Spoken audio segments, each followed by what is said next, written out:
ధన్యవాదాలు అధ్యక్ష. ఏదైతే ఇప్పుడు గౌరవ సభ్యులు చాలా చిలక పలుకులు చెప్తూ ఉన్నారు, 10,000 క్యూసెక్లకి పెంచాలి అని చెప్తూ ఉన్నారు గౌరవ సభ్యులు. నేను అడుగుతూ ఉన్నది ఆ మాటే. 2019, 2024లో అధికారంలో ఉన్నది మీరే. మీ ముఖ్యమంత్రి గారు ఆ రోజు పదవిలో ఉన్నారు. మరి ఆ రోజు 2019, 2024 5 సంవత్సరాల్లో 2200 క్యూసెక్కులు ఉన్నటువంటి సామర్థ్యాన్ని ఒక్క క్యూసెక్కు కూడా ఎందుకు మీరు పెంచలేదు? ఎందుకు దానికి సమాధానం చెప్పలేదు? 5 సంవత్సరాల పాలనలో ఒక్క అరబస్తా సిమెంట్ కానీ ఒక తట్ట మట్టి కానీ ఎందుకు చేయలేదంటే సమాధానం చెప్పలేదు. మూడవది, ఏదైతే ఆల్రెడీ 3850 క్యూసెక్కులు తోడేటువంటి పంపులు ఆల్రెడీ రెడీగా ఉన్నాయి. పంపులు ఉన్నా కూడా ఎందుకు మీరు 5 సంవత్సరాలు ఎందుకు ఉపయోగించలేదు? అంటే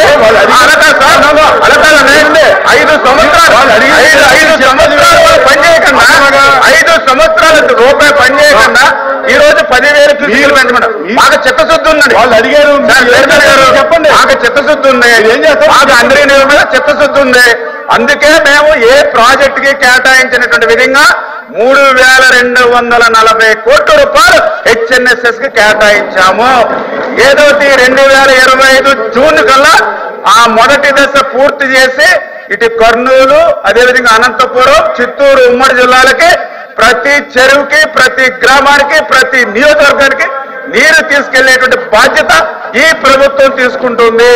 అందుచేత మీరు ఏదైనా ప్రశ్నించాలనుకుంటే మీ 5 సంవత్సరాల్లో తాడేపల్లిలో నిద్రపోయిన మీ జగన్మోహన్ రెడ్డిని ప్రశ్నించండి.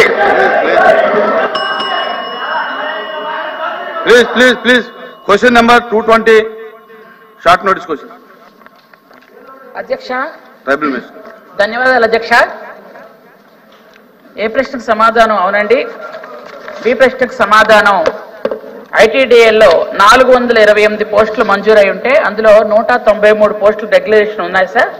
అలాగే మిగిలిన పోస్టులన్నీ కూడా అవుట్ సోర్సింగ్ కింద తీసుకున్నామండి.